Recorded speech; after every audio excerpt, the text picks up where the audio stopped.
aqui a gente se encontra, que alegria. Aqui a gente se conhece, a gente se reconhece. Somos comunidade, somos amigos da cidade. Somos comunidade, somos amigos da cidade.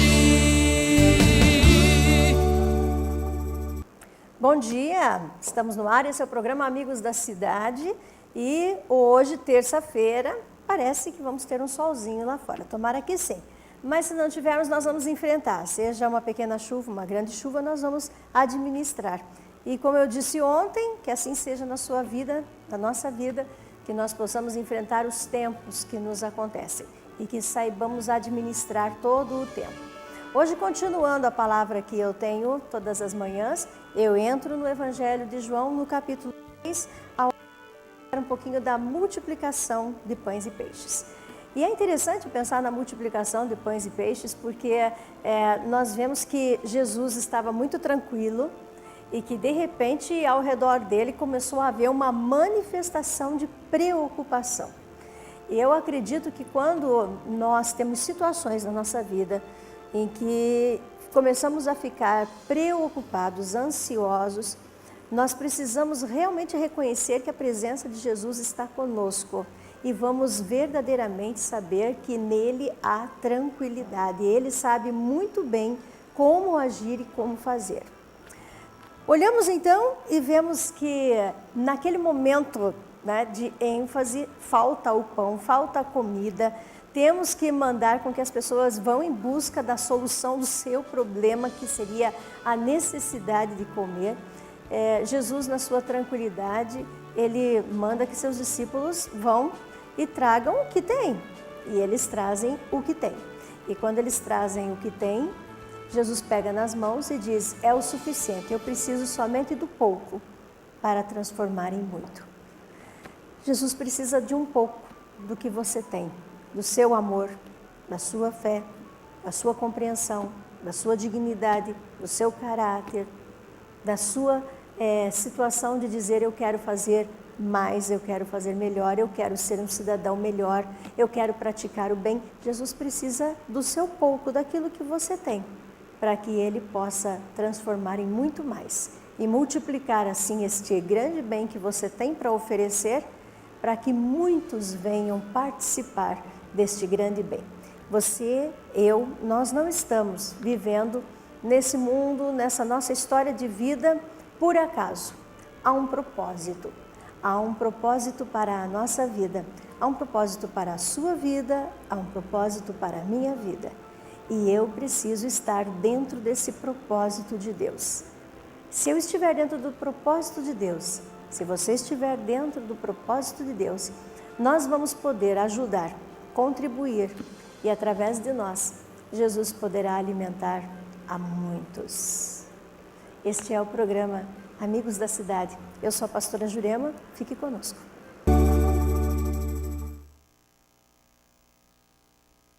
E no mês de outubro nós temos um interesse muito especial de trabalharmos totalmente voltados à criança, à infância, coisas importantes para que as crianças venham ter um desenvolvimento intelectual, um desenvolvimento moral, um desenvolvimento físico e que ela se torne amanhã o cidadão que todos nós desejamos e todos nós queremos. E hoje, começando pelo dia de hoje, nós vamos entrando assim na educação, porque eu acho que educação é um dos princípios básicos que todos nós, pais, família, queremos que os nossos filhos estejam bem equipados, que eles estejam bem recebidos dentro do seu ambiente escolar e que o Estado possa oferecer o melhor para a vida dos nossos filhos. Então, trago aqui, né, não poderia ser diferente, a professora Fabiola, e que ela, hoje, fazendo parte da equipe lá na Educação Básica do Núcleo Regional da Educação, vai nos trazer essa abertura de conhecimento. Bom dia, Fabiola. Bom dia, pastora. Bom dia também aos ouvintes. Muito obrigada pela oportunidade de estar aqui mais uma vez, poder esclarecer, poder conversar com as pessoas, falar também um pouquinho sobre algumas das nossas atividades, E também poder fazer logo no dia 1º de outubro, né, começar o trabalho com o mês das crianças, Perfeito, dedicado né? a elas. Perfeito. Perfeito. Perfeito. Olhando por esse lado das crianças e o mês dedicado a ela, que nós deveríamos pensar, é claro, a brincadeira, o brinquedo, o presente, tudo bem, não vamos falar um pouquinho, ou não vamos falar nada sobre isso agora, né? Mas pensando em tudo isso, vamos dentro da educação, como que você, ali na Secretaria, no Núcleo Regional da Educação, envolvida com todo esse aparato que a Secretaria hoje proporciona, como que você vê? Qual é a preocupação que o Estado tem pela criança? Bom, primeiro de tudo, tá?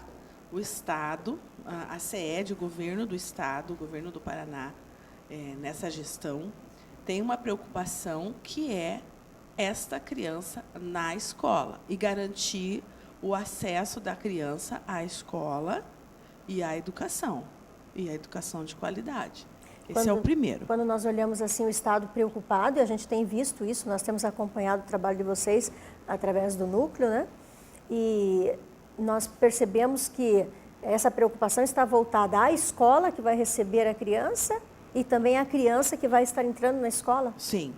A preocupação, ela vem para garantir que a criança esteja na escola, frequente essas aulas. Então, há todo um cuidado, uma preocupação em garantir que ela permaneça. Porque nós temos também casos sérios de evasão e abandono da escola. E para onde vão essas crianças? Elas ficam aí muito mais vulneráveis a questões gravíssimas sociais, como a prostituição, o tráfico.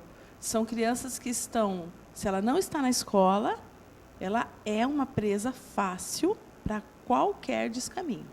E a gente entende assim, Fabiola, me corrija se dentro do contexto não for bem assim, mas a gente consegue perceber que as crianças, na primeira fase escolar, elas são apaixonadas pela escola, naquele primeiro momento de escola, né?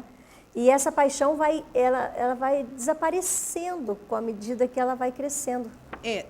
O que ocorre é que a mudança da infância para pré-adolescência e adolescência, ela é muito brusca. E a mudança ocorre também, em termos de escola, ele entra em contato com uma outra realidade. Então, até quando ele está frequentando, que ele é pequeno ainda, ele tem, no máximo, 2 ou 3 professores. Antigamente era um só, lembra? Por sala. Lembro. Então, hoje Eu ele lembro tem daquela 2, época 3. que era 1 para as 4 séries. Isso, Dei aula. era multisseriado. Hoje é raríssimo, eu não encontro praticamente mais. Mas aí, quando ele entra já no ensino fundamental, de 6º a 9º ano, que é o nosso caso, nós cuidamos de 6º ao 9º ano, damos suporte pedagógico para 1º a 5º, temos todo o aspecto da legalidade de funcionamento de 6º a 9º e também do 1º ao 3º ano do ensino médio e EJA, Educação de Jovens e Adultos. Mas, quando ele se depara com a mudança da adolescência, a mudança de escola, o número de professores diferenciados, cada um com uma característica, é muito para ele. Essa fase de adaptação, para muitos, é mais difícil do que a gente imagina que fosse. Porque, para nós, agora que nós estamos adultos, é uma realidade. Mas nós já passamos pela adolescência, nós já passamos lá por aquela mudança de professores. Então, quando ele entra no 6º ano, que aí ele tem um professor por matéria, que já são 10, aí no ensino médio são 12. Nossa, é muita coisa. É muita coisa. Então, nós ainda temos uma preocupação muito grande com a evasão e com o abandono. Essa é uma questão que tem sido debatida e combatida durante todos esses anos. Essa situação, nós temos aqui outras perguntas, mas eu entrei assim no... Pode ficar à vontade. Essa situação do sair da escola, né? O período letivo está ali, no período aula, diário, e a saída da escola. A escola já não tem mais responsabilidade sobre essa criança. Bom, o que acontece... Na saída. É o que acontece hoje. É por isso que as ações do governo do Estado, principalmente depois, quando o Flávio Arnes assumiu a secretaria do Estado da Educação, que ele é o nosso secretário e vice-governador, a preocupação dele com a escola de tempo integral. O que é essa escola de tempo integral? É para que a criança ou ela permaneça às 9 horas na escola, como nós temos já 2, ou que ela volte para a escola e tenha uma extensão do acompanhamento curricular.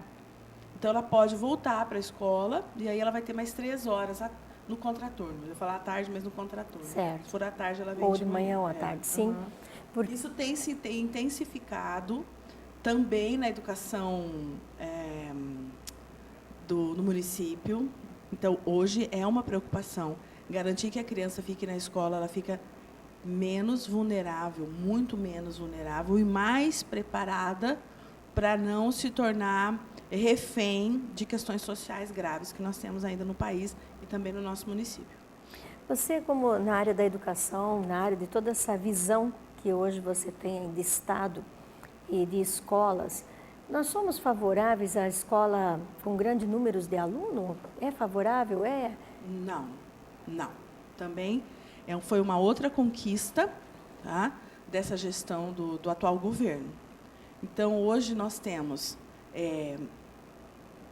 um número expressivo, mas em poucas escolas. Então, nós temos de 30 a 35 alunos de ensino fundamental em sala de aula e de 35 a 40 para o ensino médio. Só que... E são turmas grandes, né? São turmas grandes. Mas essa não é a realidade da maioria das escolas. Uhum. Não é.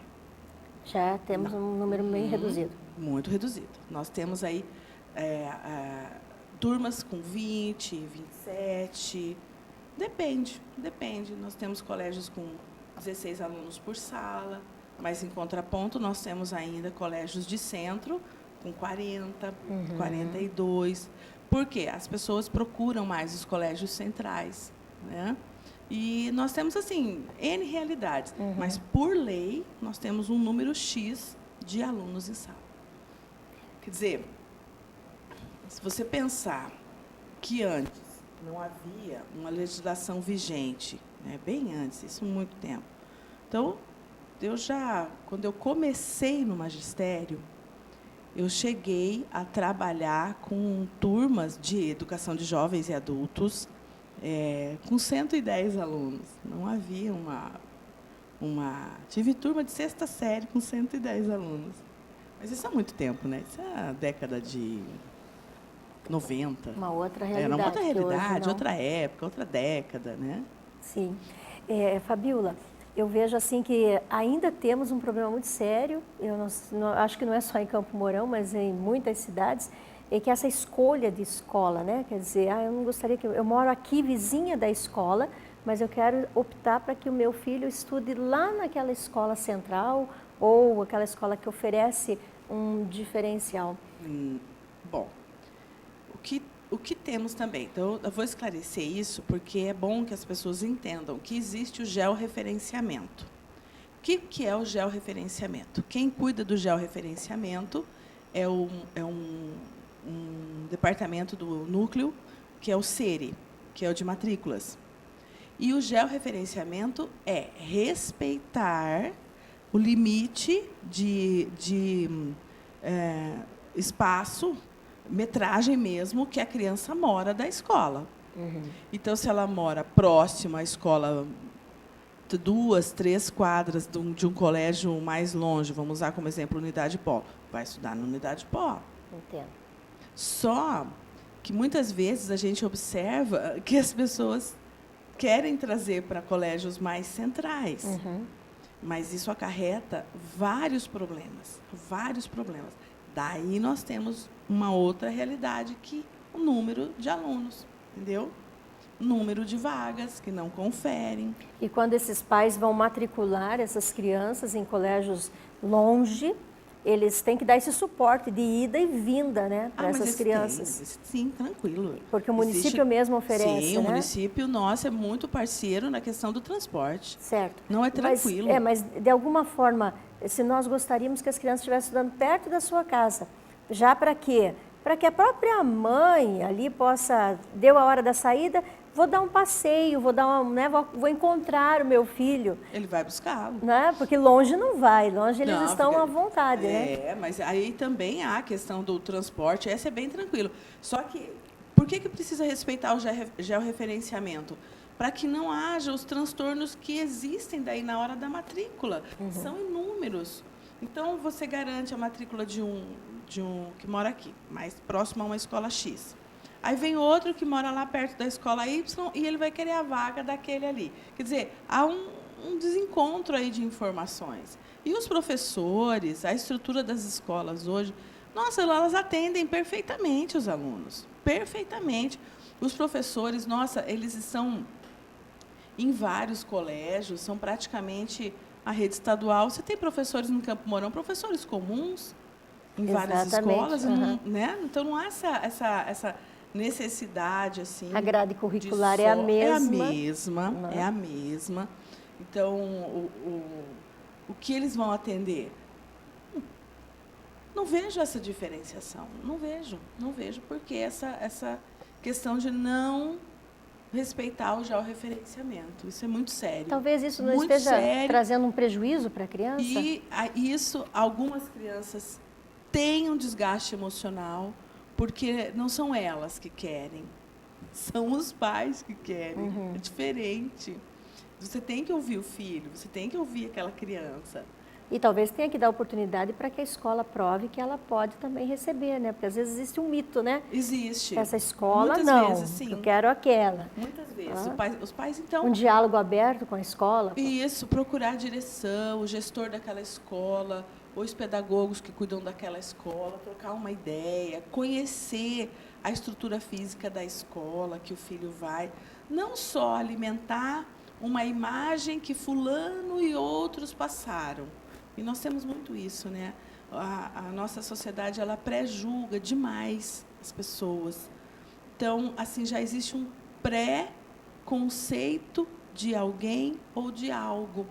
Então, isso se torna muito complicado na nossa convivência. Porque, se eu já estabeleço um preconceito, eu já criei uma barreira. Claro. Daí fica muito mais difícil o contato. E acaba, assim, prejudicando uma série de coisas, né? Uma série de situações. Tanto escola, como professores, como alunos, como filhos. Eu acho que o mais prejudicado de todos é o aluno. O aluno, que é o filho. Que é o que merece, assim, é nele que vai acabar estourando a problemática. E é nele que a gente tem que focar. O que nós aconselharíamos hoje, família, pais que estão nos ouvindo, avós, tios, sobre a situação? Parceria, procurar a escola, se tornar um integrante da comunidade escolar. Infelizmente, pastora, ainda a nossa sociedade está alheia ao convívio com a escola. As escolas convidam, as escolas pedem, as escolas fazem encontros, reuniões, querem que a família esteja próxima. Não é por querer, é porque é necessário que a criança sinta, o adolescente sinta que ele tem um suporte, não só na escola, mas ele está amparado também pela família. E, infelizmente, nós não vemos essa integralidade nas reuniões escolares, nós não vemos. A grande verdade é que quando existe um evento que a escola proporciona, uma reunião, sempre são os mesmos pais. Quer dizer, se espera 100, acaba chegando 30 e sempre são os mesmos, né? Nós já chegamos a fazer reuniões em escolas que tinha, assim, fantástico, 600 pais. Na verdade, nem foi na escola, né? Foi numa área reservada da cidade lá. Sim. Nós já fizemos, assim, reuniões fantásticas com pais. Aqui, o ano passado, nós atendemos mais ou menos, acho que 10.500 pais, 12.000 pais, que eu digo familiares, né? num trabalho nosso que era o Pais Presentes na Escola, que era uma meta a atingir. E nós só tivemos uma escola que nós fomos, que não foi nenhum. Nenhum pai. Nenhum. Que realidade é esta? Nossa, eu fiquei chocada. E nós tivemos, os alunos foram. Então, daí nós viramos todo o trabalho, toda a palestra, mas os pais simplesmente não compareceram. Nenhum. Para dizer assim, né? Olha, nós não queremos isso. Pelo menos Não responderam, né? Não é interessante, não é importante assim, na visão. Mas essa foi uma só das... Vocês que nós temos atuam na 62. região toda, cidades pequenas, médias, cidades grandes, como Campo Mourão, né? Qual a visão, assim, as cidades menores, elas são mais participativas? São mais receptivas, são mais participativas. É uma característica, né, da cidade menor. Em algumas cidades, a escola, em alguns distritos, em alguns lugares, a escola é o diferencial.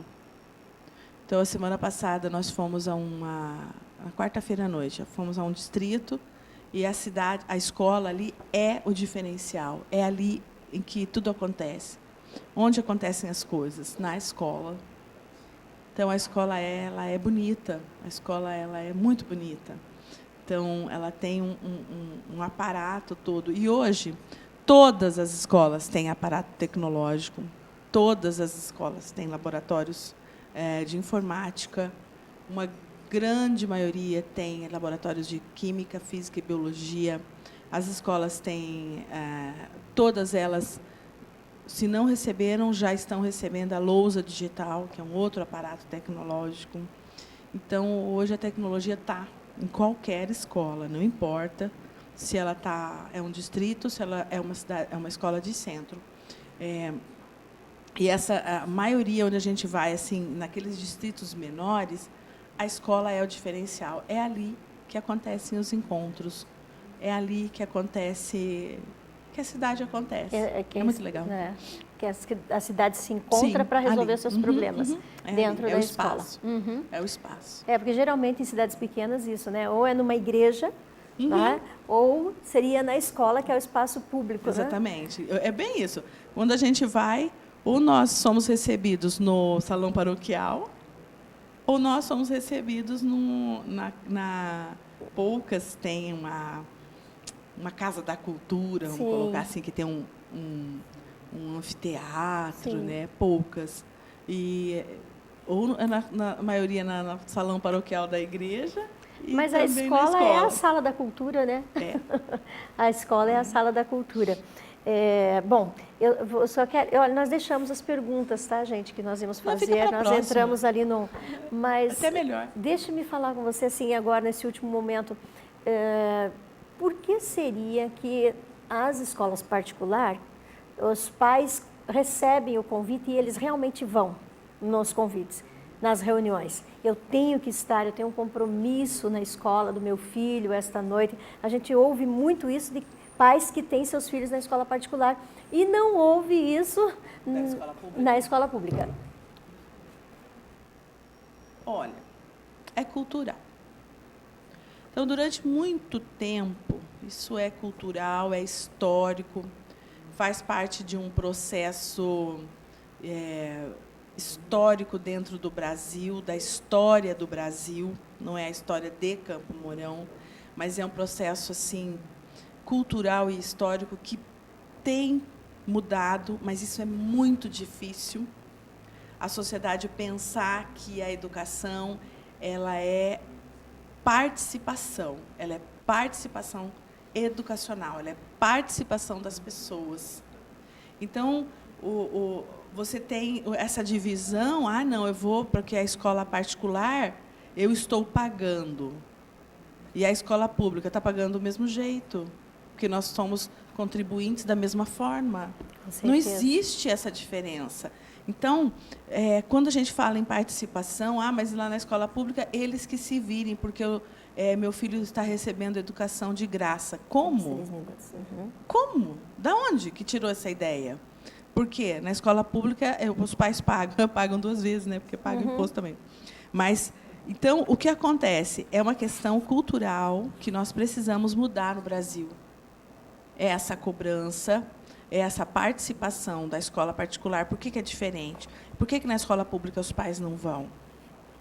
Então, quando nós falamos que a escola ela é um espaço que todos precisam ser ouvidos para chegar a uma diretriz melhor, tá? Mais adequada para as crianças, começa aí uma mudança de estrutura, né? Uma mudança de cultura. Eu amei essa entrevista. Amei. Eu me empolgo muito com isso, é um assunto que realmente mexe. Essa semana nós queremos trabalhar muito em cima de tudo isso, em cima da educação e da nossa participação pela criança que nós temos na nossa casa, na nossa vida. Nós temos 1 minuto para irmos para o nosso momento de oração e depois eu encerro o programa. Fabíola, muito obrigada. Eu que agradeço, pastora. E essa semana nós vamos estar juntas, tá? Pode ter okay. certeza. Pode ter certeza. Vamos ao nosso momento de oração. Travou a máquina, então deixa eu orar com você, não vai ter aquela canção, então, por favor, entra na presença de Deus e vamos juntos orar, tá? Senhor, meu Deus e meu Pai, nós estamos nesse momento formando essa corrente de fé, essa corrente de oração, esse momento sobrenatural que eu creio que o Senhor está presente para realizar. Quero pedir que o Senhor alcance, meu Deus, as pessoas que estão conosco, lá na sua casa, no seu trabalho, aonde estiverem, que essas pessoas sejam alcançadas, se preciso com a cura, com uma libertação, com o teu toque de amor, com a tua resposta, que assim aconteça, meu Deus, na vida do homem, da mulher, na vida da criança, na vida da família. É a minha oração. E especificamente nesse mês, eu quero colocar todas as nossas crianças na tua presença e eu quero pedir pela saúde das nossas crianças. A saúde física, mental, espiritual e emocional. Por favor, Pai, fica conosco. Em nome de Jesus. Amém. Amém. E eu quero encerrar, tem 1 minutinho para que eu encerre o nosso programa, dizendo para você que está nos assistindo nessa manhã, Jesus, quando ele disse para os discípulos, tragam o que temos, eles foram e eles trouxeram alguns peixes e alguns pães, que estavam dentro da sacolinha de um menino, de uma criança. E aquela criança foi trazida a Jesus, aquele menino com o pouco que tinha. E quando Jesus recebeu o pouco daquela criança, no meio de uma grande multidão, somente uma criança estava bem abastecida. E quando Jesus trouxe, quando esse menino foi trazido a Jesus com esse pouco que tinha, Jesus multiplicou e deu a bênção para todos os adultos. Essa criança que você tem junto com você pode ser o portador da grande bênção para a sua família. Identifique isso, receba, dê espaço para uma comunicação saudável, interação e descubra aquilo que Jesus pode fazer na sua vida, na sua família, através dessa criança. Que Deus te abençoe. Amanhã estamos de volta.